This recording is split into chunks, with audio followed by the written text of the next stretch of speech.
Hello everyone. तो I hope कि आप लोगों को पिछला लेक्चर अच्छा लगा होगा। पिछले लेक्चर में मैंने कुछ आप लोगों को बेसिक चीज़ें बताई, कुछ चैप्टर स्टार्ट ही किया था।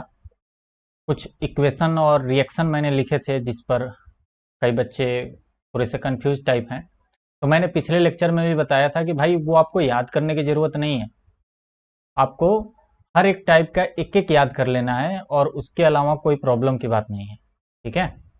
तो ज़्यादा पैनिक होने की ज़रूरत नहीं है।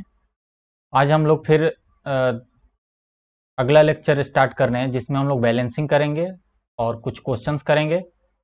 ठीक है।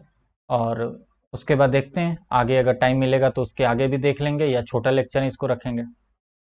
चलिए, तो आज हम लोग शुरू करते हैं नेक्स्ट लेक्चर जिसमें कि हम लोग बैलेंसिंग करने वाले हैं। ओके। देखिए, आज लेक्चर का रिकॉर्डिंग थोड़ा सा दूसरे स्टाइल से होगा। ठीक है। तो ये सारी चीज़ें हम लोग पिछली क्लास में पढ़े थे ना, कि गैस का इवोल्यूशन होगा तो ये सारे आएंगे। अब इन सारे लंबे लंबे थोड़े से इक्वेशन को देखकर बच्चे डर रहे हैं। तो ये मत याद कीजिए आप, क्या जरूरत है पीपीटी फॉर्मेशन का ये याद करना। कोई छोटा वाला याद कर लीजिए। कई मैंने कराए हैं, कई आगे भी अभी होगा। तो जो भी आपको छोटा सा लगे उसको आप याद कर लीजिएगा।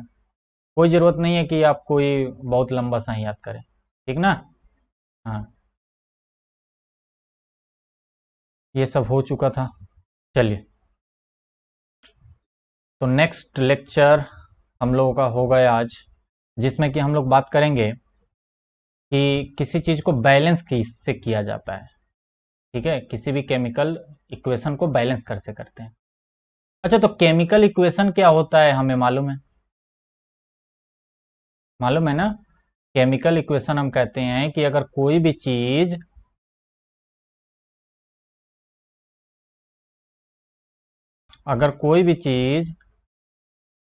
शॉर्ट मेथड में लिखे जाए उसके सिंबल और फॉर्मूले का यूज करते हुए, तो हम कहेंगे कि वो केमिकल इक्वेशन है। अब ये दो टाइप्स के हो सकते हैं। या तो वो अनबैलेंस होगा, जो हमने लिखा है वो अनबैलेंस किया है, यानी लेफ्ट हैंड साइड और राइट हैंड साइड में नंबर ऑफ एटम्स हमने बराबर नहीं किए हैं। या बैलेंस होगा। तो अनबैलेंस होगा, उसको हम बैलेंस कैसे करते हैं ये भी जानेंगे। अनबैलेंस क्या होता है, बैलेंस क्या होता है, ये तो मालूम चल गया कि रिएक्टेंट साइड में जितने नंबर ऑफ एटम्स होंगे प्रोडक्ट साइड में उतना ही नंबर ऑफ एटम्स होने चाहिए, तभी हम कहेंगे कि वो बैलेंस है। वरना हम कहेंगे कि वो अनबैलेंस है। ठीक है ना। ये बात क्लियर हो गई। तो लिख ही लेते हैं इसको, क्योंकि कई बार एग्जाम में पूछ भी देंगे कि what is unbalance and balance chemical reaction, और कोई दे देंगे, एक कहेंगे इसको बैलेंस करो। तो इसका एक प्रॉपर डेफिनेशन आपको आना चाहिए कि हाँ, इसका एक प्रॉपर डेफिनेशन क्या होता है। तो अगर हम बात करें unbalanced,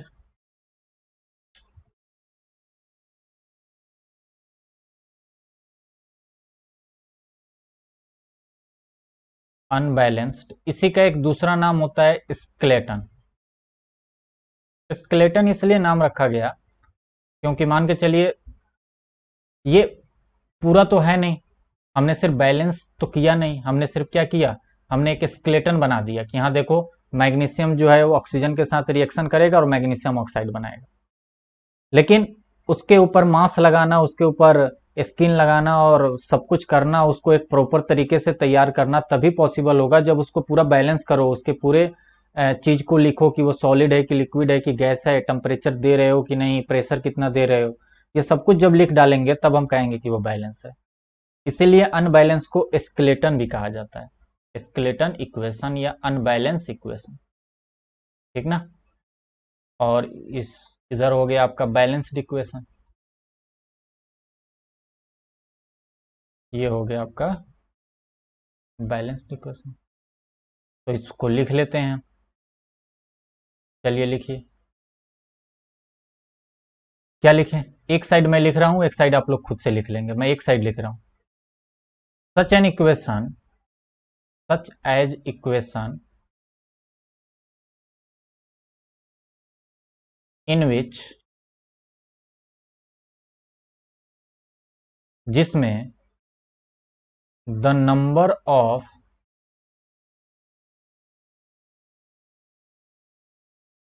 atoms in both side, both side से मेरा मतलब क्या है, reactant and product side, reactant and product side are not equal.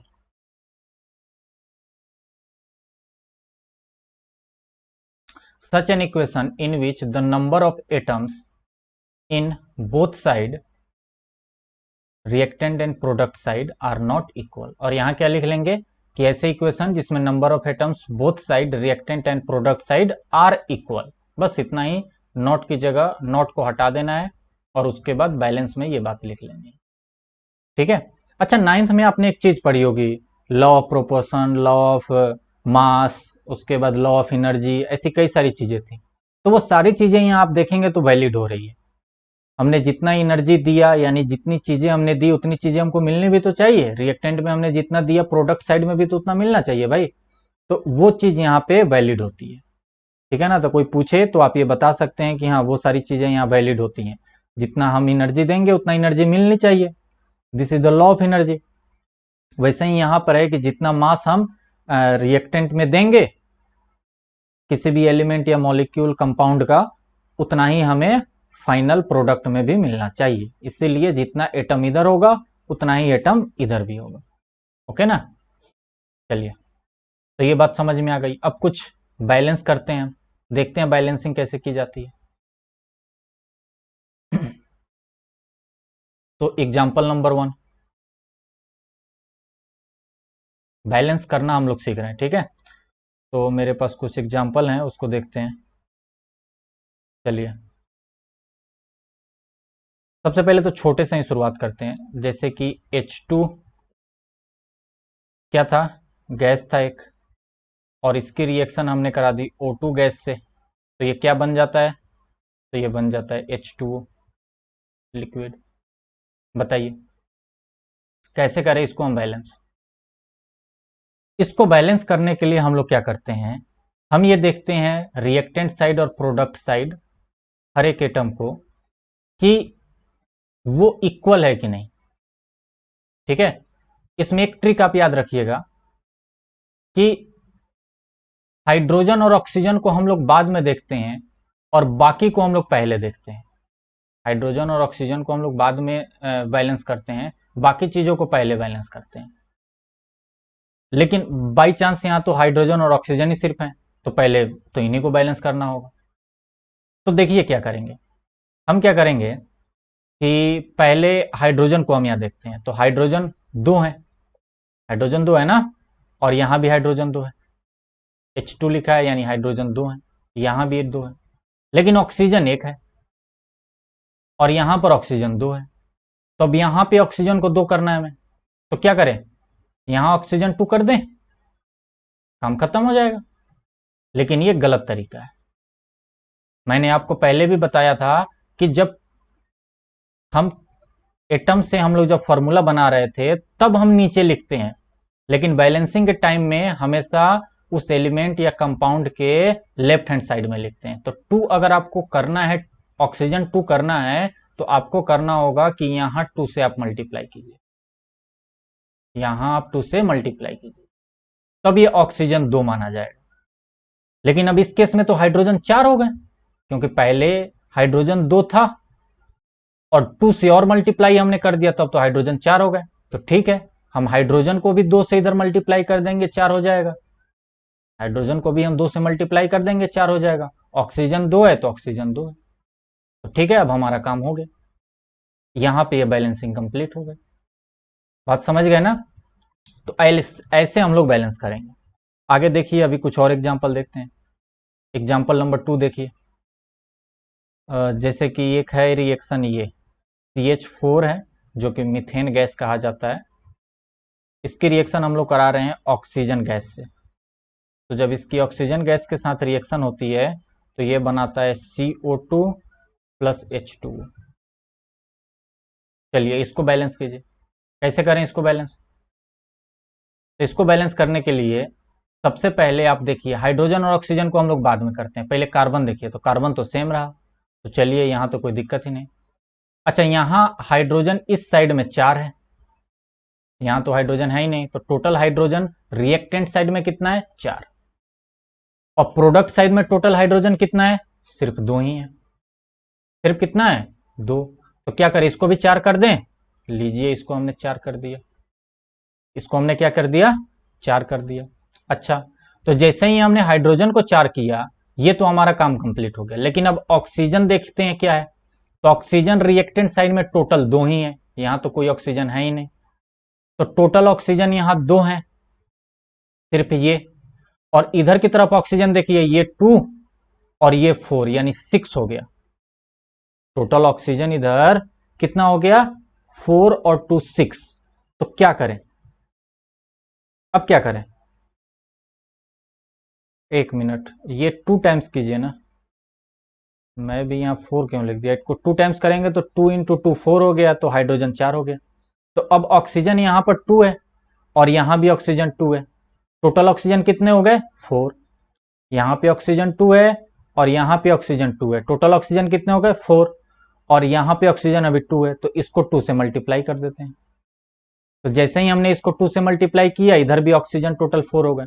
और प्रोडक्ट साइड में भी टोटल ऑक्सीजन कितने हो गए? 4। 2 CO2 में और 2 H2O में, क्योंकि H2O के पहले हमने 2 से मल्टीप्लाई किया है, इसीलिए ऑक्सीजन 2 हो गए। और हाइड्रोजन 2 2 जब 4 है, और रिएक्टेंट साइड में भी हाइड्रोजन अकेले CH4 के पास कुल टोटल 4 है। तो ऐसे हम लोग बैलेंस करते हैं कि रिएक्टेंट साइड में टोटल नंबर ऑफ एटम देखेंगे और प्रोडक्ट साइड में टोटल नंबर ऑफ एटम देखेंगे, और उसके बाद हम बैलेंस करेंगे। अच्छा, एक और एग्जांपल देखते हैं, चलिए। C6H12O6 ग्लूकोज की रिएक्शन जब हम ऑक्सीजन के साथ करते हैं, ये पिछली क्लास में बताया भी गया था, तो ये CO2 बना और H2O बना। बताइए क्या करें? सबसे पहले कार्बन को करते हैं, तो कार्बन को करते हैं, तो कार्बन यहां टोटल कितने हैं? 6। तो हमने क्या किया? कार्बन को 6 कर दिया। अच्छा, तो कार्बन को 6 किया, तो अब हाइड्रोजन और ऑक्सीजन के बारे में देखते हैं। तो हाइड्रोजन के बारे में अब देखते हैं, चलिए। तो हाइड्रोजन कुल टोटल 12 है, किधर की तरफ? रिएक्टेंट की तरफ। रिएक्टेंट यही दो तो हैं, तो कुल टोटल हाइड्रोजन कितना है? इधर 12 है। अच्छा, और इधर हाइड्रोजन टोटल कितना है? 2 है, तो इसको 12 करने के लिए क्या करना होगा? 6 से मल्टीप्लाई। तो अब हाइड्रोजन भी कितना हो गया? 6 मल्टीप्लाई बाई 2, यानी कि 12। हाइड्रोजन अब टोटल कितना हो गया? 12। तो इधर भी हाइड्रोजन 12, इधर भी हाइड्रोजन 12। अब ऑक्सीजन के बारे में देखते हैं। अब ऑक्सीजन क्या है? यहां पर 2 ऑक्सीजन है और यहां पर 6 ऑक्सीजन है, टोटल ऑक्सीजन अभी 8 है। टोटल ऑक्सीजन इधर रिएक्टेंट साइड में 8 है। प्रोडक्ट साइड में देखिए, 6 मल्टीप्लाई बाई 2, यानी कि ये अकेला 12 हो गया, और यहां पर 6, यानी कि कुल टोटल 18 हो गए। अब बताइए क्या करें? अब अगर हम यहां पे कुछ लिख कर करते हैं, तो हमें कार्बन को भी फिर चेंज करना पड़ेगा और हाइड्रोजन को भी चेंज करना पड़ेगा। इससे अच्छा यही कर ले, 10 कम पड़ रहे हैं ना, 10 यहां पे कम पड़ रहे हैं। अब देखिए, 6 और 2 8 हैं, और टोटल यहां पे 12 और 6 18 हैं, ठीक है ना? तो अभी 10 कम पड़ रहे हैं, तो इसको हमें क्या करना होगा कि इसको 6 से मल्टीप्लाई करना होगा, तब ये जाकर हो जाएगा 12 और 6 18, क्योंकि 5 तो कम ही था और एक O2 था, तो उसको भी तो एक गिनोगे, तो 5 on 6 हो जाएगा। तो ये आपको देखना होगा कि हम यहाँ क्या लिखें कि हमारा काम बन जाए। तो 6 मल्टीप्लाई बाई 12, ये मल्टीप्लाई बाई 2, ये 12 हो गया, और ये 6, यानी कि कुल टोटल ये 18 इधर की तरफ हो गया, और कुल टोटल 18 इधर की तरफ भी हो गया। तो ये अब आपका बैलेंस इक्वेशन हो गया, ठीक है ना? चाहे तो आप इसको अब इसका स्टेट भी लिख सकते हैं कि ये एक्वस में होता है, वो एग्जाम में आपको दिया रहेगा, वो आपको दिया रहेगा कि ये किस स्टेट में है, ये गैस में होगा, ये भी गैस में होगा, ये लिक्विड में होगा, ठीक है? और इसके साथ एनर्जी भी रिलीज होती है, तो एनर्जी का तो कोई फॉर्मूला भी हम लोग जानते नहीं है, तो इसीलिए इसको बैलेंस नहीं किया जाता। ओके। अच्छा, पिछली बार भी हम लोगों ने कई सारे वो किए हैं ना, तो उसको हम लोग जरा बैलेंस करते हैं चल के पीछे। चलिए पीछे H2O2 को हम लोगों ने कर लिया। चलिए कैल्शियम हाइड्रोक्साइड को करें क्या? ये तो मेरे ख्याल से बैलेंस ही है। देखिए Ca2 एक है, Ca एक है, H2 दो है, H2 भी दो है, क्योंकि 2 टाइम्स इस पर लगा हुआ है ना, तो इसीलिए H2 भी 2 है। और H2 भी 2 हो गया, और ऑक्सीजन एक यहाँ, एक ऑक्सीजन एक यहाँ, दो है, तो इधर भी ऑक्सीजन दो है, क्योंकि पूरे OH पे दो लगा हुआ है, तो इसीलिए पूरे OH पे दो लगा है, यानी O भी दो है, तो ये तो बैलेंस है। इससे हमें कोई भी मतलब नहीं। ये अच्छा सवाल है, ये बहुत बेहतरीन सवाल है, इसको जरा बैलेंस कीजिए। इसके बैलेंसिंग में क्या होता है ना, फंसते हैं लोग। इसके बैलेंसिंग में इसलिए फंसते हैं क्योंकि ये थोड़ा सा ट्रिकी है। इसको अगर आप बैलेंस कर लेंगे तो समझिए कि अब आपको बैलेंस ही आ गई। चलिए करते हैं। इधर पीबी कितना है? 3। तो हम क्या करें, इधर भी पीबी को 3 कर लें। ठीक है, इधर भी हमने पीबी को 3 कर लिया। अब ऑक्सीजन टोटल इधर कितना हो गया? 3 और ये 2 5। लेकिन इधर तो ऑक्सीजन अभी 4 ही है, ये तो गड़बड़ हो गई। इधर ऑक्सीजन अभी कितनी है? 4 है। अब क्या करें? अब 5 है, 4 है। अब कुछ दिमाग लगाएं ताकि इधर की चीज और इधर की चीज बराबर हो जाए। तो देखिए एक ना, एक मतलब कि तरीका होता है जिससे कि ये निकाला जा सकता है कि हाँ एक्यूरेट यहाँ क्या रखें कि इधर भी हो जाए। लेकिन वो इतना लंबा चौड़ा कंसेप्ट और उसमें इतने सारे रूल्स वगैरह वगैरह सीखने से अच्छा है कि आपके लेवल पर बहुत ज्यादा हार्ड बैलेंसिंग आएगी नहीं। तो आप लोग ऐसे ही हिट एंड ट्रायल मेथड से करें, सोचें करें, सोचे करें, कितना इधर रखें, ना समझ में आए फिर काटो, 2 रखो, 3 रखो, 4 रखो, एक ना एक बार आ ही जाएगा। ठीक है, वो चीजें हम लोग 11th क्लास में सीखते हैं। 11th क्लास में इसलिए सीखते हैं क्योंकि वहां पे ज्यादा जरूरत होती है, यहाँ पे उसकी जरूरत नहीं है। तो हिट एंड ट्रायल से इसको कीजिए। Pb3O4, ऑक्सीजन 4, ऑक्सीजन इधर 2 और 3 5, ये दिक्कत है। अब क्या करें? अब ऐसा करते हैं कि इस ऑक्सीजन को बढ़ाते हैं, इस ऑक्सीजन को बढ़ाते हैं। इसको हम लोगों ने क्या किया कि 2 से मल्टीप्लाई कर लें, तो 2 2 जा 4 और 3 7। अब 4 से ऐसा कुछ मल्टीप्लाई हम लोग यहां कर नहीं सकते हैं कि 7 आ जाए, ये तो दिक्कत है ना। तो ऐसा करे क्या कि हो जाए हमारा काम तमाम। तो ऐसा करते हैं कि इसको 4, ये यहां पर है, तो कुछ ऐसा करें कि ये मल्टीपल बन जाए। ये भी 4 से ऐसा यहां लिखें कि 4 का मल्टीपल बन जाए, और टोटल इधर भी 4 का मल्टीपल बन जाए। ठीक है ना, तो ये 3 वाला सिस्टम हटाना पड़ेगा। ठीक है, तो इस 3 वाले को हटाना होगा, तो यहां पे 4 रख के देखते हैं। तब इधर 4 2 6, अब इधर 6 तो 4 का मल्टीपल हुआ नहीं, तो यहां 4 भी रखना गलत बात है। अच्छा, तो 5 रखे क्या? तो 5 और 2 7, 7 4 का मल्टीपल होता नहीं। अच्छा, तो यहां 6 रखे क्या? 6 और 2 8, हाँ 8 4 का मल्टीपल होता है। तो यानी कि पीबीओ जो है वो 6 रखो, पीबीओ क्या रखो? 6 रखो। और पीबीओ 6 करने का मतलब है कि यहां भी 2 से मल्टीप्लाई कर लो। अब पीबी इधर भी 6 हो गए, और इधर भी पीबी कितना हो गया? 6 हो गया। ऑक्सीजन टोटल इधर कितना है? 6, और ये 2 8, और देखिए इधर भी ऑक्सीजन 4 मल्टीप्लाई बाई 2 यानी कि 8। बात खत्म, अब कहीं कुछ लिखने की जरूरत ही नहीं। तो ऐसे ही हिट और ट्रायल मेथड से आपको करने होंगे। हालांकि मुझे नहीं लगता कि इतना हार्ड क्वेश्चन भी आपको आएगा, लेकिन बाई चांस अगर आ गया तो ऐसे ही हिट एंड ट्रायल मेथड से कीजिएगा। किसको करें? पीबी वाले को करें क्या? चलिए पीबी वाले को करते हैं। लीड नाइट्रेट, ये पीबी यहां 1 है, तो यहां भी पीबी 1 है। चलिए ये तो खत्म हो गया। मैंने आप लोगों को बोला था कि नाइट्रेट का ध्यान रखिएगा, कि नाइट्रेट में ये कोशिश कीजिएगा कि देख लीजिए कि हाँ एन को अलग और ओ को अलग मत कीजिए, बल्कि एक साथ इसको कीजिए, क्योंकि नाइट्रेट एक सिंगल आयन है। तो इसीलिए सिंगल आयन है तो हम इसको क्या करेंगे? एक साथ ही बैलेंस करेंगे। अगर कोई दूसरा ऑक्सीजन है, कोई दूसरा नाइट्रोजन है रिएक्शन में, और तो उसको अलग से कीजिए। लेकिन ये एक साथ है तो इसको एक ही साथ कीजिए। जैसे मैं सोच रहा हूं कैसे, देखिए NO3 एक 2 है, यहां NO3 कितना है इधर 2 है ना, क्योंकि 2 से मल्टीप्लाइड है, तो NO3 इधर 2 है और इधर NO3 एक है, तो इसको डबल करने के लिए हमें यहां 2 से मल्टीप्लाई करना होगा।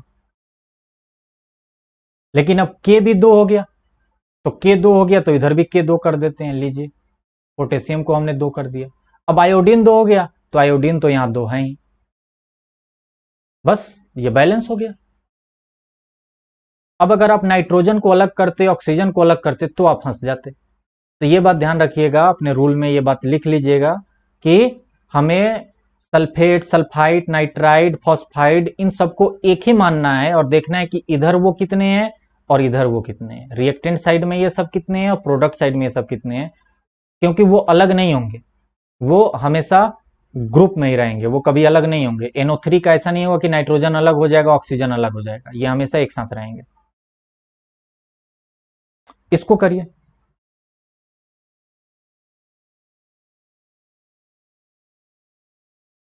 Cl2Ki, I2 प्लस KCl, चलिए करते हैं।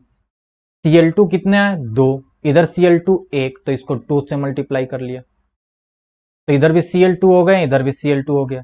I2 इधर कितना है, अच्छा K जो है सो 2 हो गया, तो K को 2 हम यहां करेंगे ना, तो K को जैसे ही हमने 2 किया, I भी 2 हो गया, जो कि I2 यहां था ही, बैलेंस हो गया, बात खत्म। तो अब आपको बैलेंसी आ गई, ठीक है ना। अब कुछ क्वेश्चंस हम लोग और करते हैं बैलेंसिंग के ऊपर। देखिए एनसीईआरटी के ही आपके मैं क्वेश्चन लेता हूं और उसी क्वेश्चन को मैं करता हूं। आपके एनसीईआरटी के पेज नंबर देखिए, पेज नंबर 6 पे 3 क्वेश्चन दिए गए हैं, उन्हीं 3 क्वेश्चन को हम लोग ट्राई करते हैं। पहला क्वेश्चन है, पेज नंबर 6 पे है ये, why should a magnesium ribbon be cleaned before burning in air. Air में बर्न करने से पहले मैग्नीशियम रिबन को क्यों क्लीन करना चाहिए। ये बात शायद मैं पहले भी बता चुका हूं कि चूंकि मैग्नीशियम रिबन जब ऐसे ही हम रख देते हैं तो वो एयर यानी ऑक्सीजन के साथ पहले से हो सकता है रिएक्ट किया होगा और उसके सरफेस पर मैग्नीशियम ऑक्साइड पहले से ही बन गया होगा, तो उसी मैग्नीशियम वो हिंड्रेंस पैदा करेगा ना, बर्निंग में वो हिंड्रेंस पैदा करेगा। इसीलिए हम क्या करेंगे कि उसको पहले साफ कर लेंगे, उसके बाद उसको हम एक्सपेरिमेंट के लिए लेकर जाएंगे बर्न करने के लिए, ठीक है। जैसे आपने देखा होगा कि कोई भी मतलब रॉड होता है लोहे का, तो उसको पहले साफ किया जाता है, उसके बाद उस पर पेंट किया जाता है, ताकि जो पेंट है वो एक्चुअल आयरन के ऊपर यानी एक्चुअल लोहे के ऊपर जाकर चिपके। ऐसा ना हो कि हम लोग जंक के ऊपर ही पेंट कर दें और वो पेंट किसी काम का ना रहे, ठीक है। तो पहला सवाल में तो आप लोग ये टेक्स्ट लिख डालोगे, आई होप कि इसमें दिक्कत नहीं होगी। दूसरा सवाल देखिए, right the balance equation for the following chemical reaction. ये आपको दिया गया है वर्ड में, इसको सबसे पहले तो आपको लिखना होगा इक्वेशन में और उसके बाद इसको बैलेंस भी करना है, दोनों काम करने हैं। चलिए ध्यान दीजिए, पहला सवाल मैं करता हूं, दूसरे का पहला सवाल, hydrogen plus chlorine give hydrogen chloride. Hydrogen plus chlorine, क्या मैं ऐसे लिख दूं hydrogen plus chlorine give hydrogen chloride यानी कि HCl। ये गलत है, ऐसा मत लिखिएगा, हाइड्रोजन एटम उसने नहीं बोला है, हाइड्रोजन बोला है, यानी कि हमें हाइड्रोजन गैस लेना है और Cl2 गैस लेना है, क्लोरीन गैस लेना है, यानी कि ये भी गैस के फॉर्मेट में है, ये भी गैस के फॉर्मेट में है, और ये दोनों जब मिलेंगे तो क्या बन जाएगा HCl। तो जब HCl बन गया, ये भी गैस ही होगा, तो जब ये बन गया तो बताइए अब बैलेंस कैसे करें। तो हाइड्रोजन 2 है, क्लोरीन 2 है, इधर दोनों तरफ एक एक है, तो इसको 2 से मल्टीप्लाई कर लो, बैलेंस हो गया। ये तो एज सिंपल है। दूसरा सवाल देखिए, barium chloride plus aluminium sulphate. अब बैरियम आप लोग जानते हैं कि बैरियम +2 होता है और क्लोराइड के साथ आ रहा है, यानी कि क्लोरीन के ऊपर एक माइनस होता है, यानी कि बैरियम क्लोराइड का फॉर्मूला बन जाएगा BaCl2, क्योंकि बैरियम +2 होता है और एक क्लोरीन के ऊपर एक माइनस होता है, दो क्लोरीन लेकर दो माइनस बन जाएगा और उसके बाद ये एक दूसरे को कैंसिल आउट कर लेंगे, इसीलिए बैरियम क्लोराइड का फॉर्मूला BaCl2। उसके बाद बोला जा रहा है एल्युमिनियम सल्फेट बनाओ, तो एल्युमिनियम सल्फेट भी आपको मालूम होगा, इधर रफ में बना के भी देख लो, एल्युमिनियम +3 होता है और सल्फेट SO4 का 2- होता है, यानी कि ये 2 इससे मल्टीप्लाई होगा और ये 3 इससे मल्टीप्लाई होगा, यानी ये बन जाएगा Al2SO4 के ऊपर कुल टोटल होल थ्राइस। बात समझ में आ गई? तो यानी कि एल्युमिनियम सल्फेट का ये फॉर्मूला, एल्युमिनियम सल्फेट है ना, हाँ ठीक है, तो सल्फेट का एल्युमिनियम सल्फेट Al2SO4 का होल थ्राइस। उसके बाद ये क्या बन रहा है भाई? तो ये बन रहा है बैरियम सल्फेट, यानी कि BaSO4 बन रहा है, Ba भी +2 का और सल्फेट भी +2 का, तो इसीलिए मैंने BaSO4 डायरेक्ट लिख दिया। प्लस और क्या बन रहा है? बोल रहा है एल्युमिनियम क्लोराइड, तो एल्युमिनियम और क्लोराइड, तो क्लोराइड अब हमें 3 लेने पड़ेंगे क्योंकि एक एल्युमिनियम +3 होता है, तो 3 क्लोरीन लेंगे तभी तो -3 बनेगा, क्योंकि एक क्लोरीन के ऊपर एक ही माइनस होता है। क्लियर? तो ऐसे करके आपको फॉर्मूले बनाने हैं। अब आपको इंपॉर्टेंट समझ में आ रही होगी कि मैंने पीछे इतना मेहनत क्यों किया था आप लोगों को समझाने में, ताकि ये क्वेश्चन करने में 1% की दिक्कत ना हो आपको। चलिए इसको बैलेंस करते हैं। बैरियम इधर 1 है, इधर भी 1 है, काम तमाम। अच्छा सल्फेट इधर 3 है भाई। अब फिर से सल्फर को अलग और ऑक्सीजन को अलग मत करना, एक ही साथ लेना। सल्फेट इधर 3 है और इधर 1 है, तो सल्फेट को 3 करने के लिए हमें यहां 3 से मल्टीप्लाई करना पड़ेगा, सल्फेट को 3 करने के लिए 3 से मल्टीप्लाई करना पड़ेगा, तो बैरियम भी बाई चांस 3 हो गया, तो चलिए ठीक है बैरियम को भी 3 कर लेते हैं। अच्छा अब यहां आते हैं, एल्युमिनियम 2 है, तो एल्युमिनियम को क्या करना होगा? 2 करना होगा, तो एल्युमिनियम को हमने यहां मल्टीप्लाई बाई 2 किया। अच्छा तो क्लोरीन का क्या खेल है देखें, तो क्लोरीन 3 × 2 6 है ना, एक मॉलिक्यूल में 3 क्लोरीन था, अब 2 मॉलिक्यूल आ गए, यानी कि टोटल 6 क्लोरीन हो गए, तो 6 क्लोरीन हो गए, और इधर भी 6 है क्योंकि एक में 2 था, तो ये कुल टोटल 3 से मल्टीप्लाई हुआ, तो ये भी 6 हो गया, तो यानी कि ये बैलेंस हो गया। ये क्या हो गया? बैलेंस हो गया।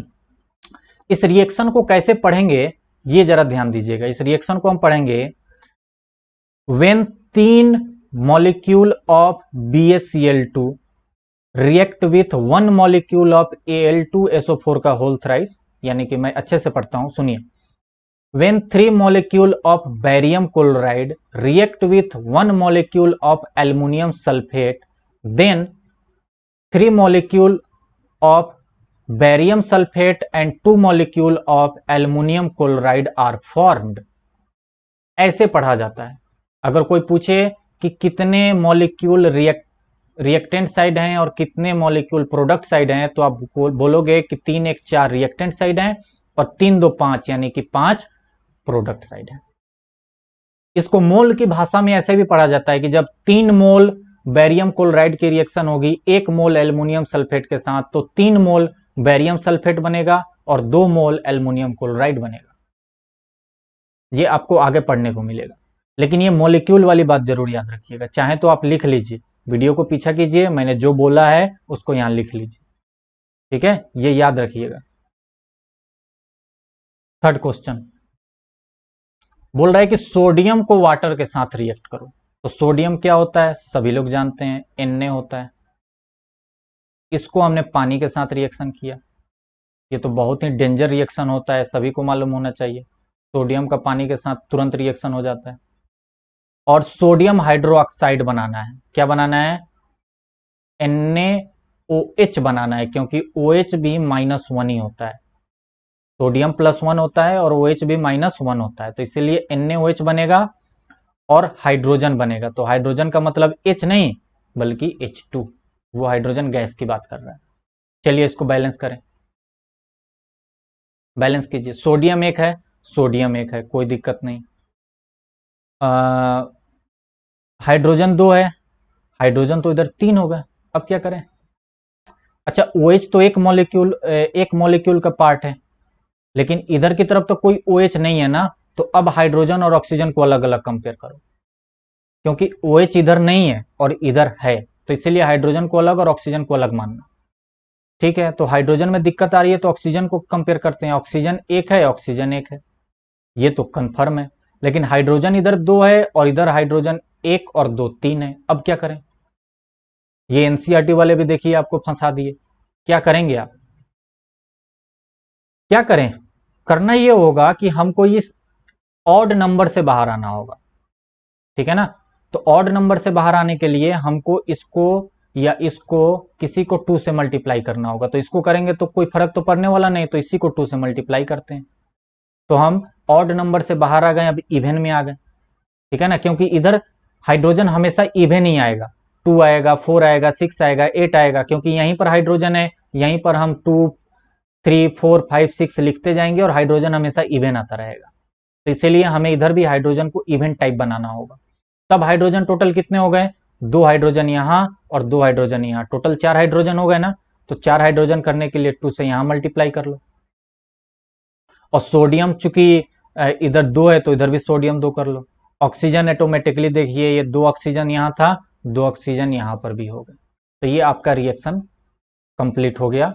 2Na plus 2H2O give 2NaOH plus H2O। इसको कैसे पढ़ेंगे? When 2 molecule of sodium react with 2 molecule of H2O, then 2 molecule of NaOH and 1 molecule of H2O is formed. Clear? Third type के क्वेश्चन देखिए, third question है आपके NCERT का, क्या है? Right a balance chemical equation with state symbol for the following reaction. अच्छा, balance भी करना है, लिखना भी है, और उसका सिंबल भी लिखना है कि वो किस टाइप का है, सॉलिड है, लिक्विड है, गैस है, एक्वस है, क्या है, ये लिखना भी है। तो देखिए क्वेश्चन में वो खुद बोलेगा ही, हमें बस उसको लिख डालना है। चलिए, solution of barium chloride. Barium chloride क्या बनेगा भाई? +2 का होता है, तो यानी कि 2 क्लोरीन आएगा। और सॉल्यूशन ऑफ बैरियम क्लोराइड बोल दिया, यानी कि ये सॉल्यूशन होगा, एक्वस होगा। Plus sodium sulphate in water, यानी कि सोडियम सल्फेट जो है ये भी पानी में है, यानी कि ये भी एक्वस में ही है। तो सोडियम सल्फेट क्या हो जाएगा? सोडियम होता है Na, और चूंकि सल्फेट क्या होता है बताइए? तो सल्फेट होता है SO4 का 2-, इसीलिए हमें इसको डबल करना होगा, क्योंकि एक Na के ऊपर एक प्लस होता है ना भाई, तो इसीलिए Na2SO4 हो गया, और ये भी एक्वस ही रहेगा। ये चला गया आपका। कह रहा है कि जब इसको वाटर में हमने डाला तो react to give insoluble barium sulphate.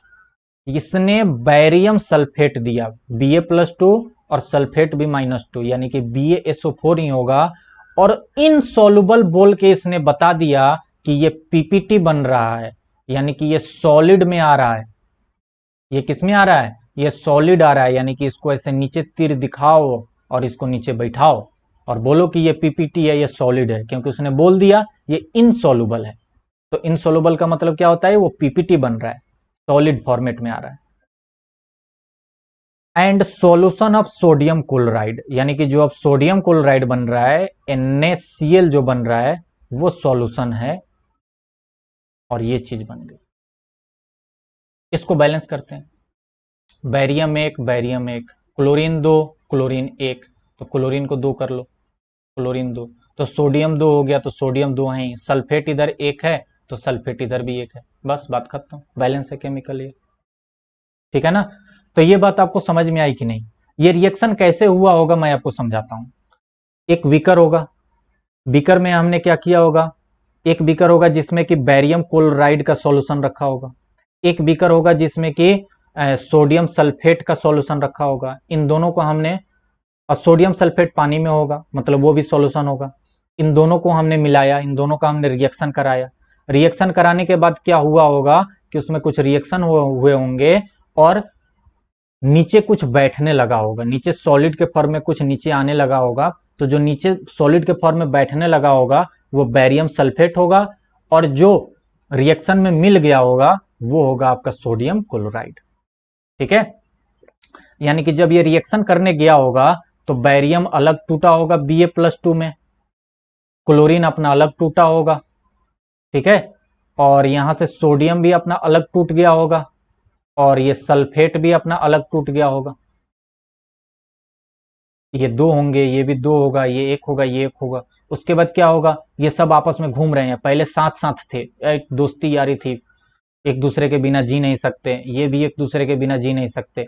जैसे ही आए, जैसे कि बहुत बड़ी एक शहर में आए, और इन्होंने देखा कि अरे भैया, हमें तो ये अच्छे लग रहे हैं, तो ये इनके साथ जाकर बैठ गए यहाँ।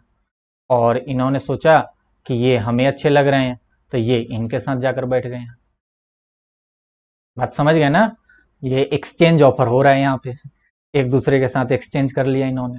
हालांकि इसी को हम लोग आगे चलकर पढ़ते हैं, कौन सा टाइप का रिएक्शन, आगे मैं बताऊंगा। चलिए, तो ये बात समझ में आ गई आपको कि इस टाइप से रिएक्शन होती है। इसको मैंने पढ़ के भी बताया कि इसको पढ़ते कैसे हैं।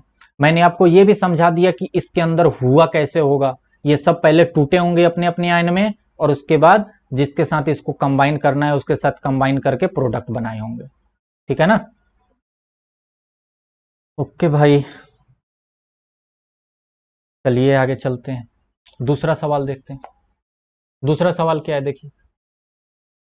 सोडियम हाइड्रोक्साइड यानी कि NaOH सॉल्यूशन, यानी कि एक्वस में होगा। अब बोल रहा है वो वाटर है, जो सॉल्यूशन है वो वाटर है। React with hydrochloric acid. Hydrochloric acid क्या होता है? HCl। ये कुछ नाम आप लोग याद रखिएगा कि हाइड्रोक्लोरिक एसिड HCl होता है, H2SO4 सल्फ्यूरिक एसिड होता है। ठीक है ना? ये सब ऐसे भी याद हो जाते हैं। ये भी पानी में है, यानी कि ये भी एक्वस ही है।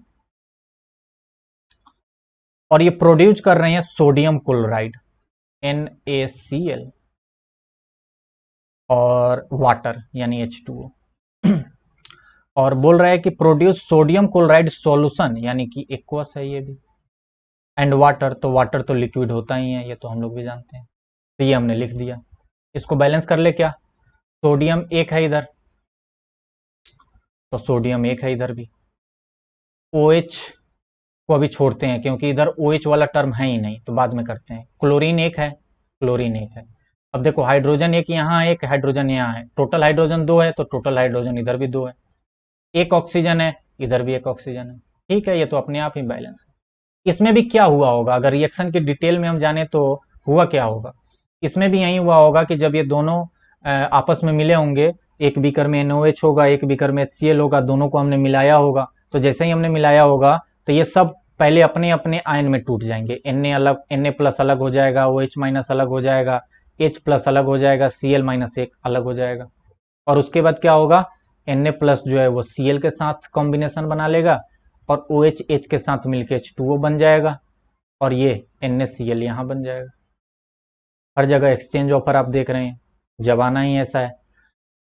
इसीलिए कहा जाता है कि काफी बेटर बनो, ठीक है ना? और एक समय तक ही आपके पास कोई रुक सकता है भाई। जैसे ही आपसे बेटर कोई मिलेगा, एक्सचेंज ऑफर मिल जाएगा आपको। और ये जरूरी नहीं है कि आपको भी कुछ मिल ही जाए, हो सकता है आप ऐसे ही बैठे रहो निठल्ले टाइप। ठीक है ना? तो इसीलिए कहते हैं कि पढ़ाई करो। पढ़ाई सिर्फ इसलिए नहीं है कि आपकी लाइफ सेट हो जाएगी, बल्कि आपको इज्जत मिलेगी, इसलिए भी पढ़ाई करो। वरना बिना पढ़े लिखे लोगों की आज के समय में कोई इज्जत नहीं करता।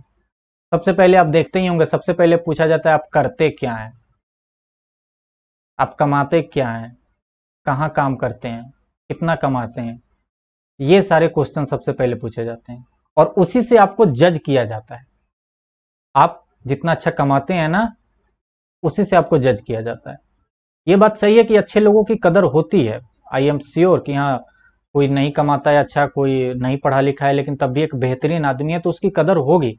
लेकिन थोड़ा सा उस चीजों को नेग्लेक्ट किया जाता है। ज्यादा उनकी कदर होती है जो कि पढ़े लिखे हैं, समझदार हैं, मेच्योर लोग हैं, वैसे लोगों की ज्यादा कदर होती है।